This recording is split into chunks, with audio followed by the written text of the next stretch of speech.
यहाँ भ्यूज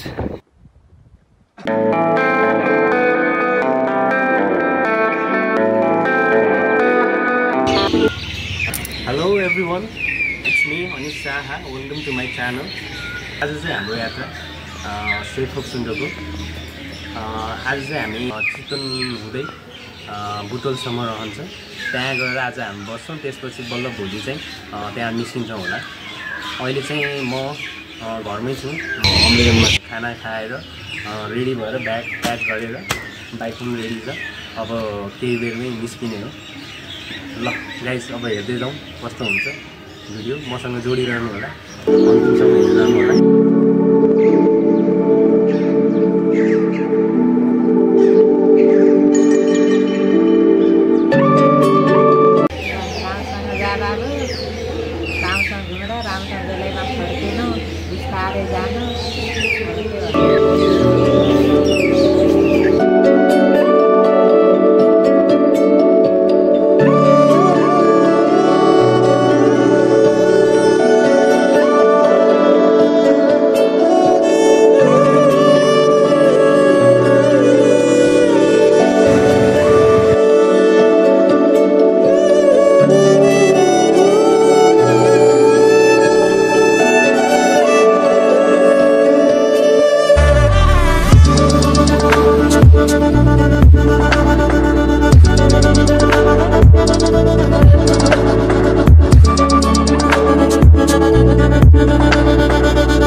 ठ्याक्कै बुमै नजिक आएर पछाडिको टायर हावा फुस।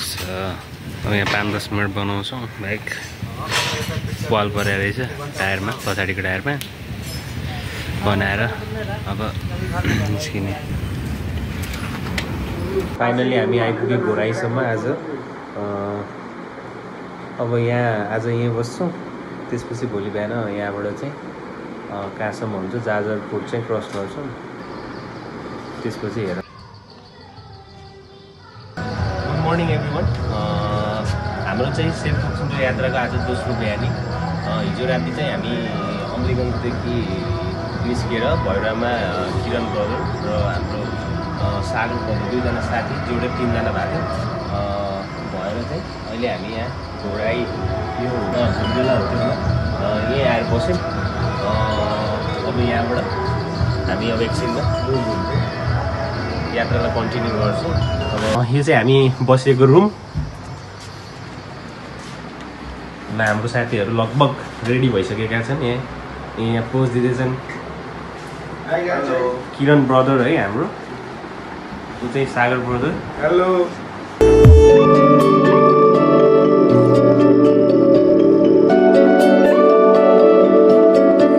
हामी यहाँ होटलदेखि निस्किनु लाग्यो। अघिसम्म मौसम क्लियर थियो, अहिले चाहिँ हुसु हुसु लागेको अवस्था।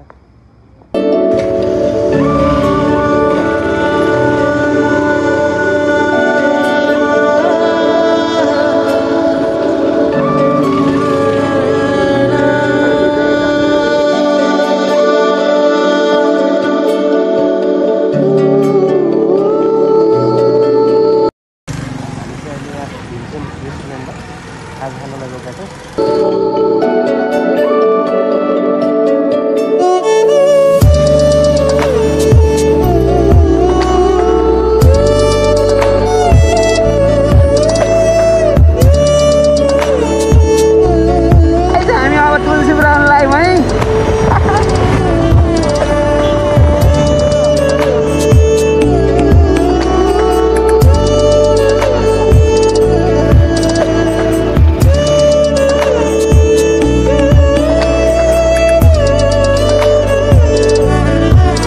ठ्याक्कै यो पुल क्रस गर्ने बित्तिकै चाहिँ फेरि सुर्खेतमा छिरिसक्यौँ सल्यानदेखि।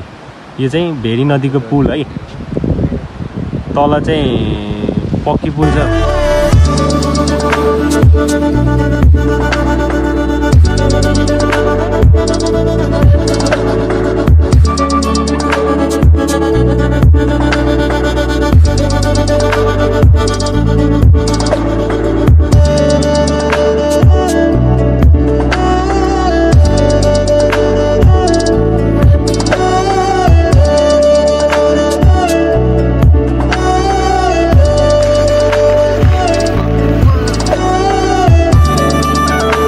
कहाँको फाँटो साथीहरूलाई बताइदिनुहोस् त।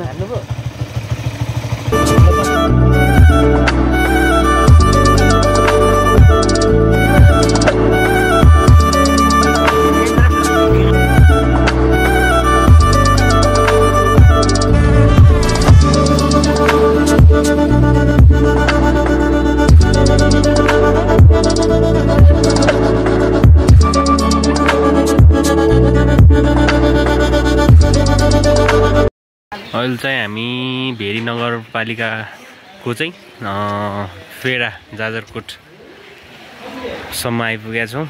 यहाँ चाहिँ तिर्खा लाएर यसो पानी खानलाई रोकेका छौँ।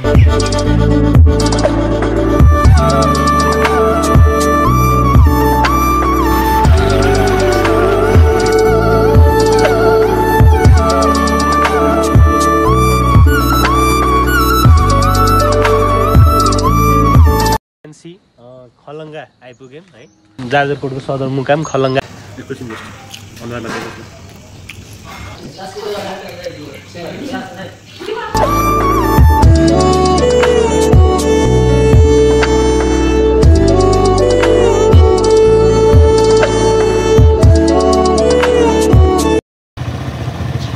रुकुम पश्चिम है, यो चाहिँ पक्कै पनि रुकुम पश्चिमकै कुनै गाउँ होला।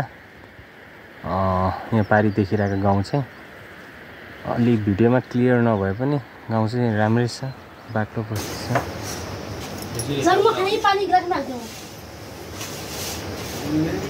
पानी जगमा खानुहुन्छ गिलास? गिलास एकजनालाई मात्र दिनु, मैले पानी नै खाने।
डोल्पाको स्टार्टिङ पोइन्ट भन्ने ठाउँ है, यो चाहिँ करुवा घाट भन्ने ठाउँ रहेछ। यहाँ चाहिँ चेक पोइन्ट रहेछ है, यहाँनिर चाहिँ इन्ट्री गराएर डिटेलहरू लेखाएर चाहिँ जानुपर्दो रहेछ है।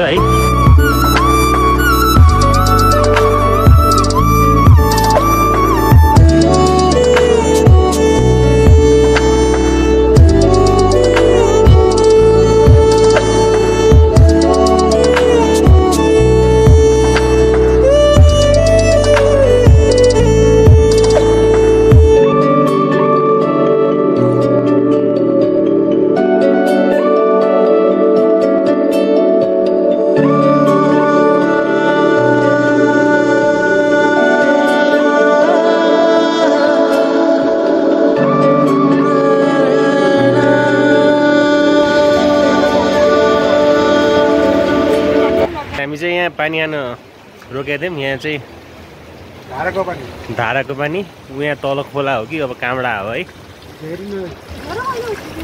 भेरीको भन्न सकिन्छ है। अनि यहाँ यसो आमासँग गफ गर्दै यो बुढा चाहिँ लास्टै थाके जस्तो लागेको छ हामीलाई होइन। यस्तो चाहिँ बुढाको अनुहार।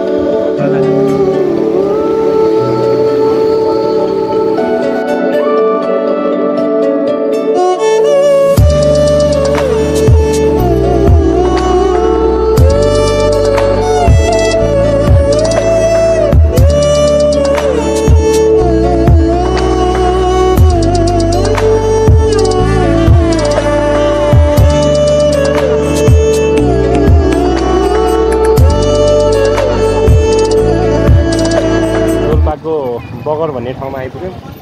यहाँबाट चाहिँ यताबाट उतै मन्दिर जाने बाटो छ उतातिर। यो चाहिँ दुने जाने बाटो। अहिले हामी मन्दिर घुमेर यतिबाट आएर फर्केर फेरि यही बाटो भएर जान्छ। अहिले चाहिँ हामी यो माथि रहेको त्रिपुरेश्वर मन्दिर जाँदैछौँ। बाटो चाहिँ यस्तो छ। यहाँ भ्यू चाहिँ सुपर देखाएको छ है।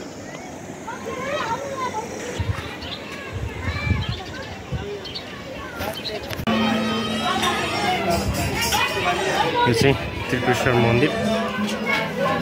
यहाँ चाहिँ पूजा आजा आरती भजन कीर्तन भइरहेछ।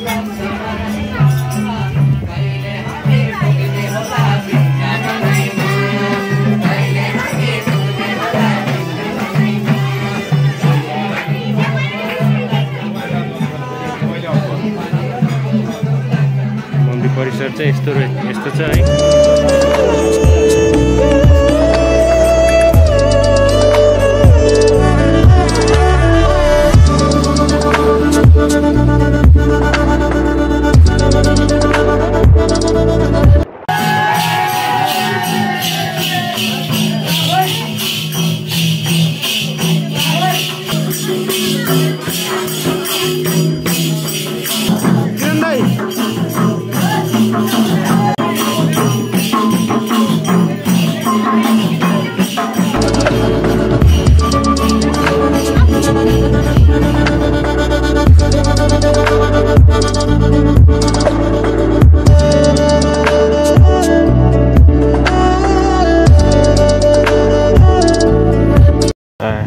अहिले चाहिँ हामी डोल्पाको मोतीपुर आइपुग्यौँ। यहाँबाट चाहिँ अलि अगाडिबाट चाहिँ एयरपोर्ट जाने बाटो छुटिने रहेछ। अहिले चाहिँ यो बाटो चाहिँ सेप फोक्सुन्डो ट्र्याक छुटिने ठाउँ र दुनै जाने ठाउँ बाटो है। यो चाहिँ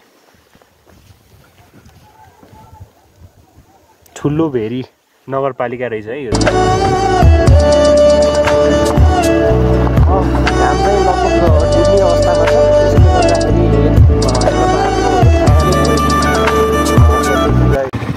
यहाँदेखि चाहिँ दुनै 7 किलोमिटर रहेको छ है। 1 किलोमिटर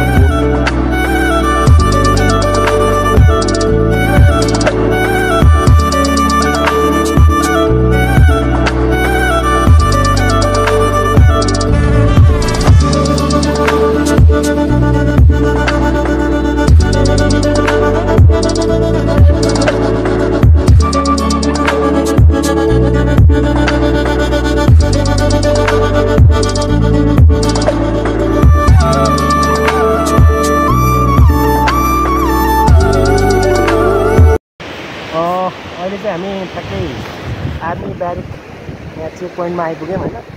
यहाँबाट चाहिँ फोक्सुन्डोको ट्र्याकिङ सुरु हुन्छ र हामी पनि यहाँ बाइक साइडमा पार्क गरेर अब चाहिँ हामी घुम्ने पुल हुँदै त्यो फोक्सुन्डोको यात्रा सुरु गर्दैछौँ।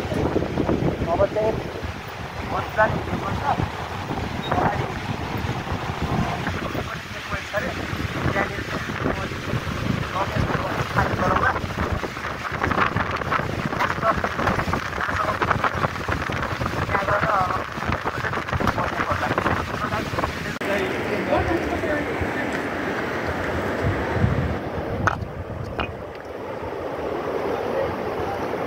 बाटो अवस्था चाहिँ यस्तो छ है। अहिले चाहिँ ठिकै टाइम चाहिँ 5:15 भइरहेछ नेपाल टाइम। थोरै अगाडि चाहिँ निकुञ्ज छ। खासमा त्यहाँ चाहिँ हामीले इन्ट्री गराउँछौँ अनि लगेजहरू पनि अलिअलि खाली गराउँछौँ है त।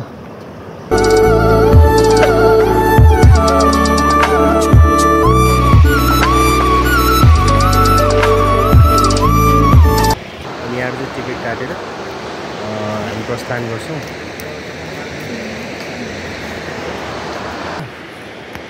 डिटेलहरू हाम्रो टार्गेट चाहिँ आजको कागेनीसम्म पुग्ने हो है।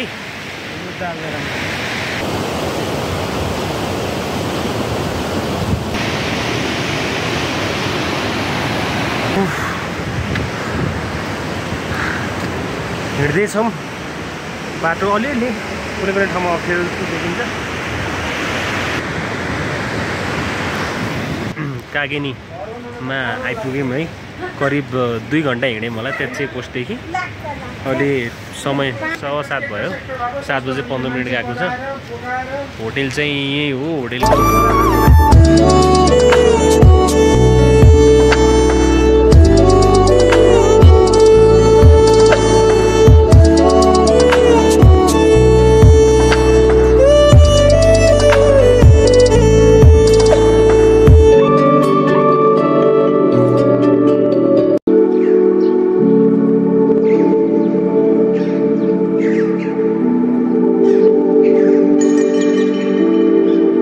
यहाँ चाहिँ खाना पाक्दैछ हाम्रो लागि।